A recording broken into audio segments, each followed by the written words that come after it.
राष्ट्रीय स्वयंसेवक संघाचे सरसंघचालक डॉक्टर मोहन भागवत यांनी गुरुवारी उद्योगवर्धिनी संस्थेत सदिच्छा भेट दिली। यावेळी संस्थेच्या कार्याची माहिती घेऊन त्यांनी महिला सक्षमीकरणाच्या या प्रकल्पाचे कौतुक केले।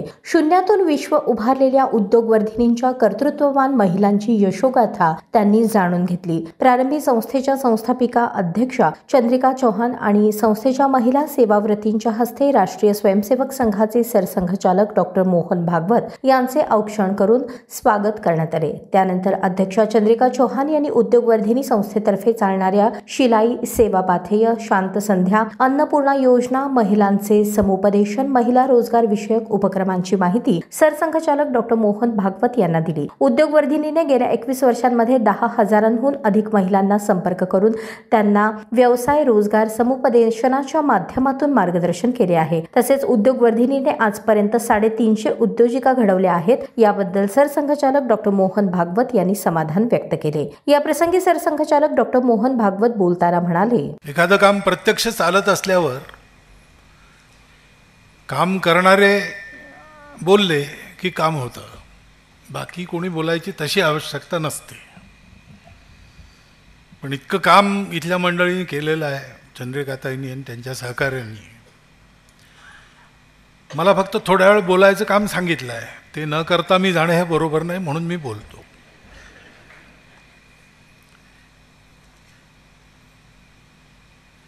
चांगली कामं खूप होतात।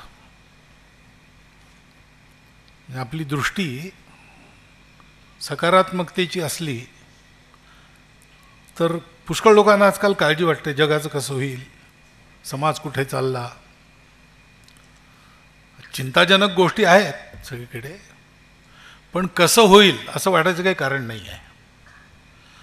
कारण जेव्हा आम्ही शोध घेतो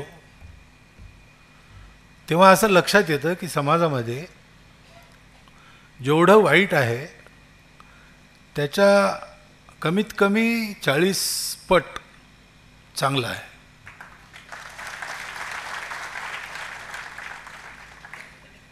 त्याच्यामुळे चांगली कामं सगळीकडे होत असतात।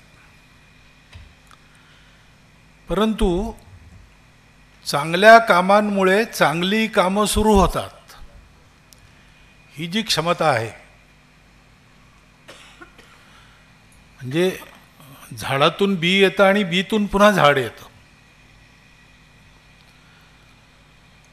तर बीजाची क्षमता असते पुन्हा झाड बनण्याची। असं चांगलेपणातून चांगलेपणा उत्पन्न करण्याचं सामर्थ्य, म्हणजे चांगल्या कामातून चांगलं काम उत्पन्न होणं, चांगला स्वभाव उत्पन्न होणं, हे सामर्थ्य त्या कामांमध्ये असतं ज्या कामांमध्ये प्रेरणा शुद्ध असते।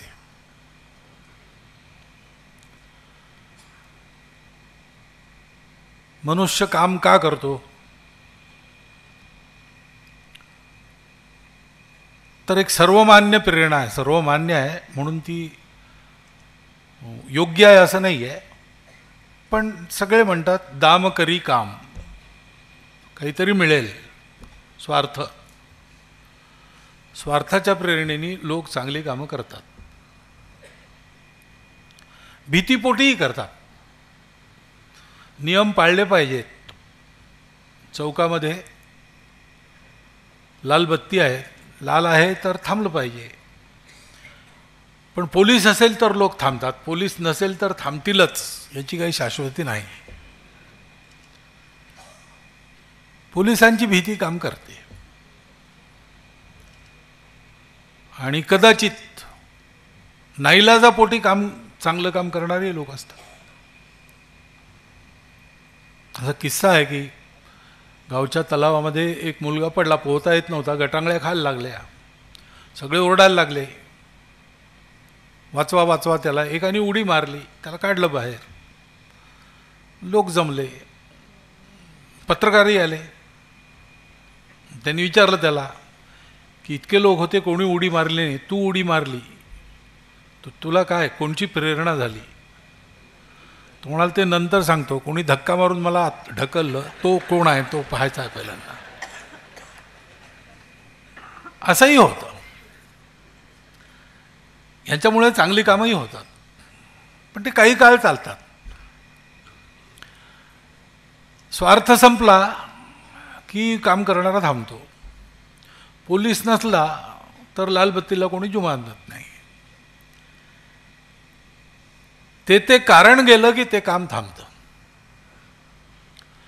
परंतु आणखीन एक आहे, अहंकारापोटी मनुष्य काम करतो. मी हे केलं आहे, मी हे करू शकतो. तो माणूस गेला की काम संपतं. परंतु एखादं काम सुरू झालं, ते सतत चालतं आणि ते पाहून अशी आणखी चांगली कामं उभी होतात. ही शक्ती त्या कामांची असते ज्या कामामध्ये प्रेरणा असते, आत्मीयता, आपलेपणा. हे का करतो? आपलेपणापोटी. ऐसी कळवळ्याची जाती लाभाविण करी प्रीती. हा जो कळवळ आहे, करुणा आहे, आपलेपणाचा एक पैलू आहे. आणि मनुष्याच्या माणुसकीची विशेषता आहे. ज्या माणसामध्ये करुणा नाही त्याला मनुष्य काय म्हणायचं? माणसाच्या स्वभावात करुणा आहे, हेच त्याचं वैशिष्ट्य आहे. माणसाच्या आकारात जे लोक आहेत सगळे जगात, ते कितीही क्रूर असले, काही असले तरी कुठेतरी अंतर्मनात करुणेचा एक कण आहे, म्हणून ते माणसाच्या रूपात आहेत.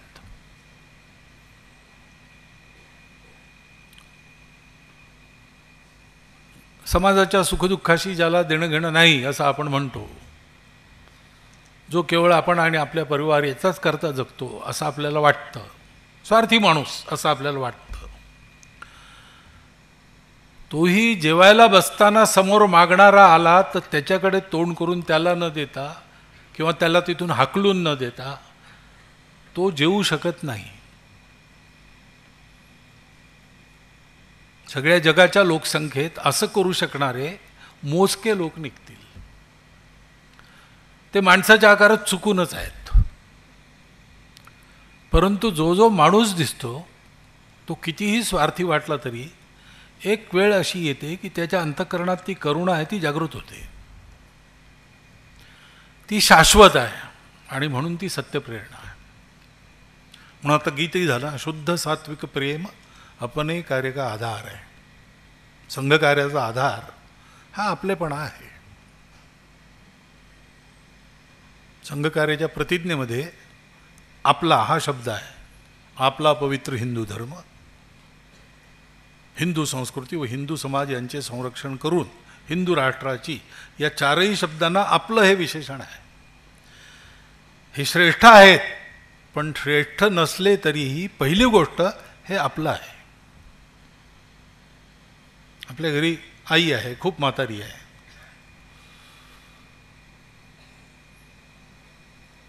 म्हातारी आहे, आजारी आहे, कमवत काही नाही, रात्रभर खोकून खोकून स्वतः बेजार होते, घरच्या लोकांना जागवते, औषधीचा खर्च जास्ती. म्हणजे सगळ्याच दृष्टीने हे काही फिजिबल व्हेंचर नाही त्या आईला घरात ठेवणे.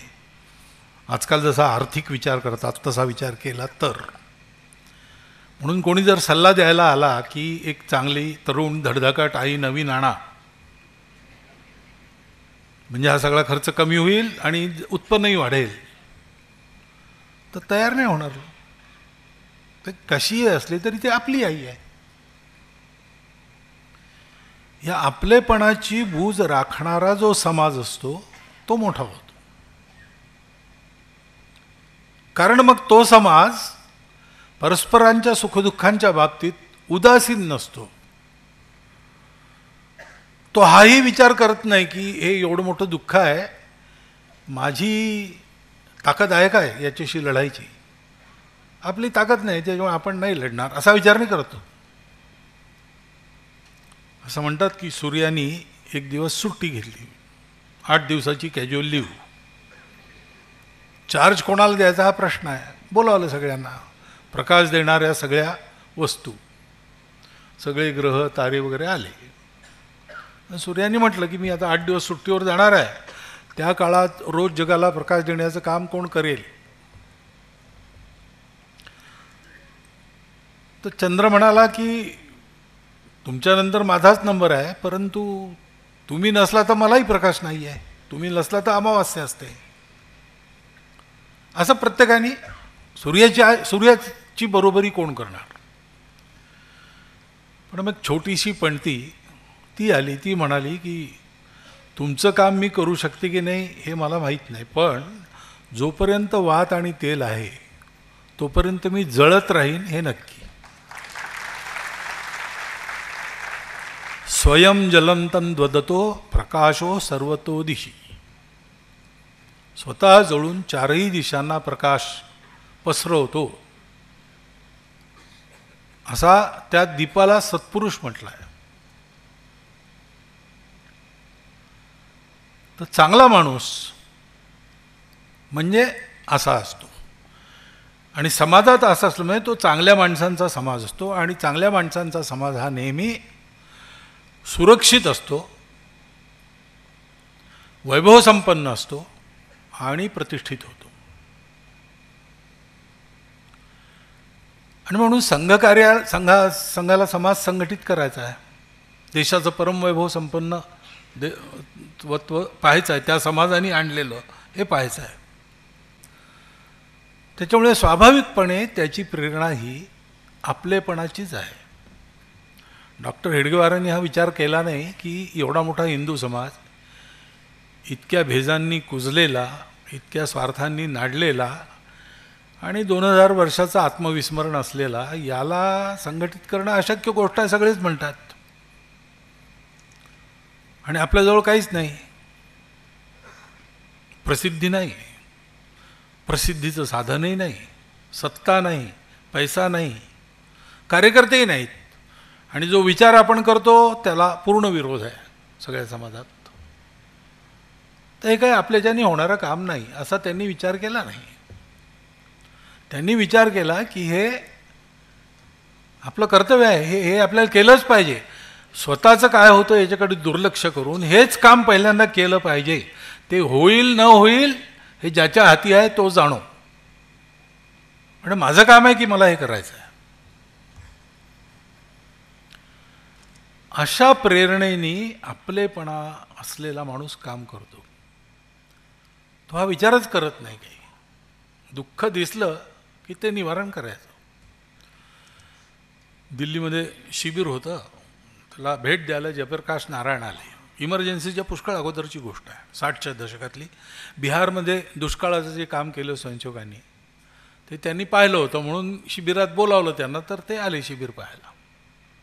मग कार्यकर्त्यांची परिचय बैठक, 50-60 कार्यकर्ते होते. प्रत्येकाने आपला परिचय करून दिला. संघाच्या परिचयामध्ये आपण संघात कधीपासून आहोत ते सांगायची पद्धत असते. कोणी म्हणतो मी 30 वर्ष जुना स्वयंसेवक आहे, कोणी म्हणतो मी 50 वर्षापासून काम करतो आहे. हे सगळं ऐकल्यावर जयप्रकाश बाबूंनी एक प्रश्न विचारला की तुम्ही 40-40, 50-50 वर्ष संघाचं काम करता, तुम्हाला काही मिळत नाही, तुम्ही इथे चांगलं काम केलं तर तुम्हाला प्रमोशन मिळेल अशीही गॅरंटी नाही, हे तर होतच नाही, धन्यवादही मिळत नाहीत, आणि आणखी का केलं नाही असं विचारतात. असं असतानाही इतके वर्ष तुम्ही काम करता, तुमच्या कामाची प्रेरणा काय? तर एक स्वयंसेवक उभा राहिला. तो म्हणाला, हा आमचा समाज आहे, या समाजाचं दुःख ही आमची प्रेरणा आहे. हे दुःख समाजात असेपर्यंत आम्ही काम करत राहू, ते दुःख घालवल्यानंतरच आम्ही स्वस्थ बसू. उद्योगवर्धिनीचं काम आहे, त्याच्यापासून आपण सगळ्यांनी घेण्यासारखी गोष्ट, पहिली गोष्ट ही आहे, आपलेपणाने सगळं काही करा. जे कराल चांगलं ते अहंकाराने करू नका. स्वार्थापोटी तर करणारी इथे नसतील असं मला वाटतं, पण ते आपलेपणाने करा. हे आपण फार मोठं काम करतो आहे, काही त्याच्यामुळे आपण पारितोषिकाला पात्र झालो वगैरे असा विचार न करता हे आपलं सहज कर्तव्य आहे. माझ्या धाकट्या भावाची चिंता करणं, धाकट्या बहिणीची चिंता करणं हे जितकं सहज कर्तव्य आहे तितकं या समाजातल्या दुःखितांच्या पीडितांच्या सेवेचं हे माझं सहज कर्तव्य आहे.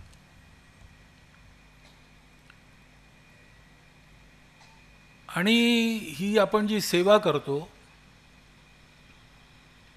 भक्ती करतो, तेव्हा तो म्हणतो न लगे मुक्ती धनसंपदा, मुक्तीसुद्धा नको म्हणतो. कारण काय की तू भगवंत आणि मी भक्त, हे आपलं जे चालू आहे ते इतकं गोड आहे. मुक्ती मिळाली तर तू मी एक होऊ, हा अनुभव, हा आनंद नाही घेता येणार. म्हणून तो म्हणतो की तू भगवान राहा, मी भक्तच राहतो.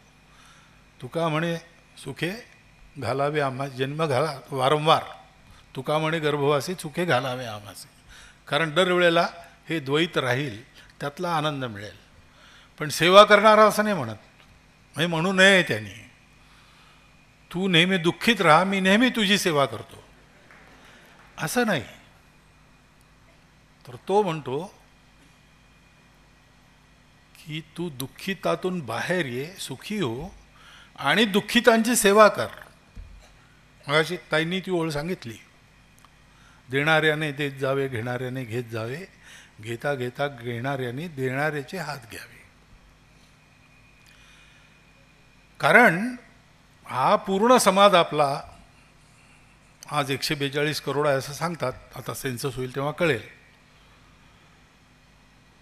तो इतका 142 करोडचा समाज आहे. देश मोठा करायला हा सगळा कार्यरत झाला पाहिजे. मुठभर लोक कार्यरत राहून चालणार नाही. एक संघटन काम करेल, किती व्यापक आणि किती मोठं असलं तरी. सर्व समाज जेव्हा आपल्या वैभवासाठी, आपल्या प्रतिष्ठेसाठी स्वार्थ आणि भेद विसरून उद्योग करू लागतो, पुरुषार्थ करू लागतो, मिळून करतो, तेव्हा भाग्य बदलतं. आणि म्हणून या समाजातलं प्रत्येक अंग हे सबल याकरता असलं पाहिजे की त्याच्यावरही जबाबदारी आहे. ती जबाबदारी पार पाडण्याचं सामर्थ्य सर्वांनी मिळून त्याला दिलं पाहिजे. आणि ती देतानाच ती जबाबदारी आपली आहे आणि ती आपल्याला पार पाडायची आहे याची दृष्टीही दिली पाहिजे. ह्याला आम्ही आमच्या सेवा विभागाच्या भाषेत सिंहत्व जागृती असं म्हणतो. आणि या सेवेच्या पद्धतीमध्ये कोणत्याही समाजाचा सगळ्यात महत्त्वाचा घटक आहे महिला. कारण पुरुष त्याला तयार केलं तो आपलं जीवन असेपर्यंत काम करेल, पण एक महिला तयार झाली तर ती तर काम करेलच, तिच्या पुढच्या पिढीतले लोकही काम करतील. संस्कार देणारी महिला आहे, प्रेम करणारी महिला आहे. तिच्या वात्सल्याच्या छायेमध्ये मुलं वाढतात. निदान 12व्या वर्षापर्यंत आपल्या आईवडिलांच्या छायेत ते वाढत असतात, त्यांना प्रमाण म्हणून चालतात. त्या 12 वर्षाच्या काळामध्ये त्याच्या प्रवृत्तीची, स्वभाव प्रवृत्तीची बैठक बनत असते. पुढच्या आयुष्यात तो कोणत्याही उलट्या सीध्या वातावरणातून गेला, इकडे तिकडे भटकला तरी तो पुन्हा त्या स्वभावाच्या प्रवृत्तीच्या बैठकीकडे परत येतो. ती बैठक उत्तम बनणं हे फार महत्त्वाचं असतं आणि हे काम आई करते. म्हणून आपल्याकडे महिलांना मातृस्वरूप आपण म्हणतो. हा जो वात्सल्याचा गुण आहे तो तितक्या प्रमाणात पुरुषाला दिलेला नाही. त्यामुळे पुरुष धाकात ठेवू शकतो, धाकापोटी काम करून घेऊ शकतो, धाकापोटी चांगल्या सवयी लावून देऊ शकतो, परंतु पुढे जर त्या टिकायच्या असतील तर ते वाचलं पाहिजे. आणि म्हणून हा महिला घटक उभं राहणं हे राष्ट्राच्या उन्नतीच्या दृष्टीने फार महत्त्वाचं आहे.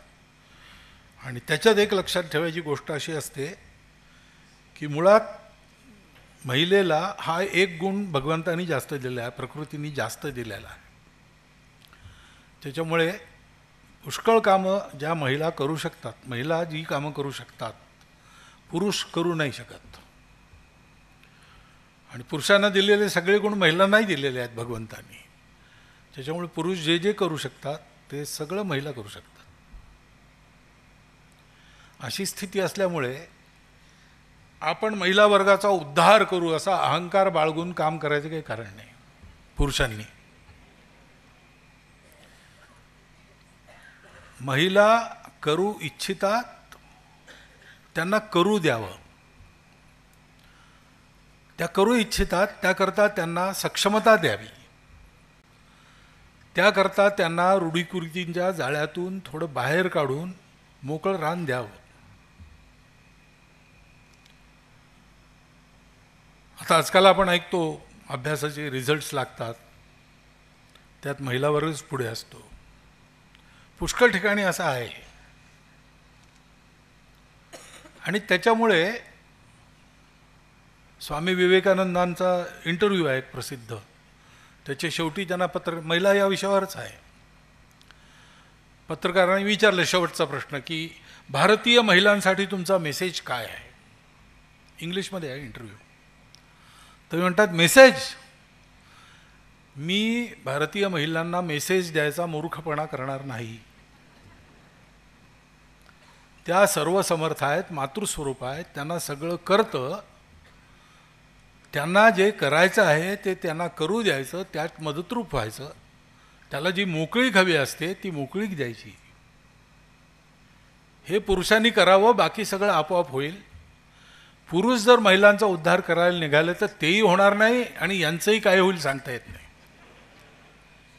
महिला स्वतःचा उद्धार स्वतः करून घेऊ शकते आणि ती स्वतःचा एकटीचा उद्धार कधी करत नाही, ती सगळ्या समाजाचा उद्धार करते.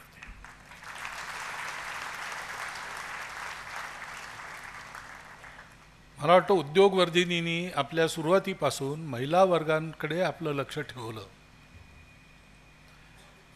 ह्याच्या मागे हे जे आहे सगळं, हेही आपण समजून घेतलं पाहिजे. कारण महिला उद्धाराचं काम बाहेर जाऊनच सगळं करायचं असं नाही, आपल्या घरापासून आपण सुरुवात करू शकतो आणि करायची आवश्यकता आहे.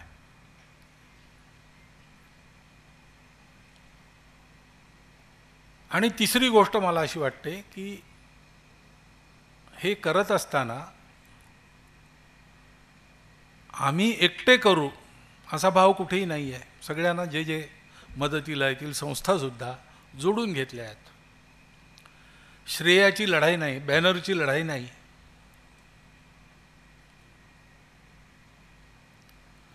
व्यक्तीला महत्त्व नाही. चंद्रिकाताईंनी म्हटलं की हे सगळं केलं आहे, इतक्या जणींनी केलं आहे, या इतक्यांच्या सहकार्याने झालं आहे. एकट्याने हे काम कधीच होऊ शकत नाही. एकट्याने होऊ शकत नाही बरोबर असतं, पण एक लागतो जो पुढे निघतो.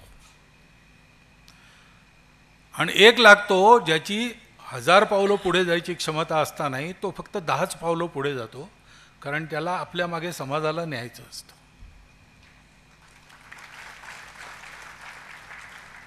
हजार पावलं धावेल, लोक त्याच्या जय जयकार करतील, जयंती पुण्यतिथी सगळं करतील, पण तो गेला त्या रस्त्याने चुकून सुद्धा जाणार नाही, मुलांना जाऊ देणार नाही. शिवाजी महाराज पाहिजेत, आमच्या घरी नको. परंतु अशा कंटकाकिरण मार्गावरून चालायचं धाडस समाजातले सामान्य लोक तेव्हा करतात जेव्हा त्यांच्यासारखा कोणीतरी, जो खरं त्यांच्यासारखा नसतो, अलौकिक असतो, पण तो लोकांमध्ये अलौकिक नाही राहत. त्यांना असं वाटतं की तो 5 पावलं पुढे आहे, 10 पावलं पुढे आहे, आमच्यासारखाच आहे, तो हे करू शकतो, हे फार चांगला आहे, तो करू शकतो तर आम्हीही करू शकतो. म्हणून ते 5 पावलं पुढे जाऊन पुन्हा पाहतात तर तो 5 पावलं पुढे असतो. पुन्हा असं करत करत ते पुढे जातात. उद्योगवर्धिनीने खूप मोठं काम केलेलं आहे, पण ते सगळं या पद्धतीने झालेलं आहे.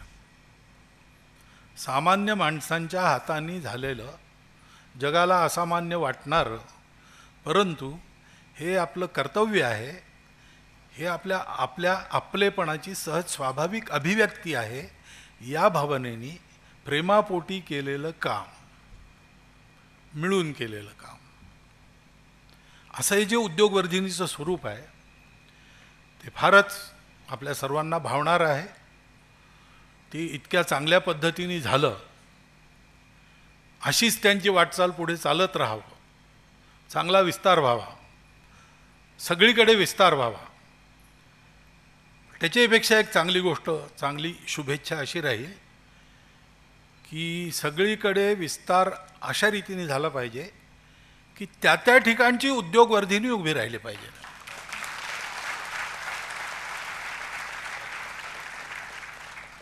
म्हणजे एक उद्योगवर्धिनी सोलापुरात काम करते आहे ती पाहून सर्व ठिकाणी असा उद्योग करायची प्रेरणा उत्पन्न होऊन एक टीम काम करू लागली पाहिजे. आपसात संपर्क राहील, बोलणं राहील, पण आपल्या ठिकाणाला आपण सांभाळू या भावनेने लोक काम करतील. हे जितकं होईल तितकं चांगलं होईल. आणि उद्योगवर्धिनीचं काम पाहून ते होऊ शकतं इतकी क्षमता उद्योगवर्धिनीच्या कामात निश्चितपणे आहे. त्या क्षमतेचा पूर्ण उपयोग होऊन आपला सर्व समाज अशा वैभव संपन्नतेच्या वाटेवर वाटचाल करू लागावा अशी मी त्यांना आणि आपल्या सर्वांना शुभेच्छा देतो आणि माझे हे 4 शब्द. यावेळी आनंद जोशी, कल्पेश जव्हेरी, सतीश मालू, उद्योगवर्धिनी संस्थेच्या सचिवा मेधा राजोपाध्ये, उद्योगवर्धिनीच्या उपाध्यक्षा शोभा श्रीवास्तव, खजिनदार वर्षा विभूते, संचालिका ॲडव्होकेट गीतांजली चौहान, शांताबाई टाके, सुलोचना भाकरे, दीपाली देशपांडे, सिद्धरामय्या हिरेमठ, राजू गवळी, अजब सिंग तसेच उद्योगवर्धिनीच्या सेवाव्रती कार्यकर्त्या उपस्थित होत्या.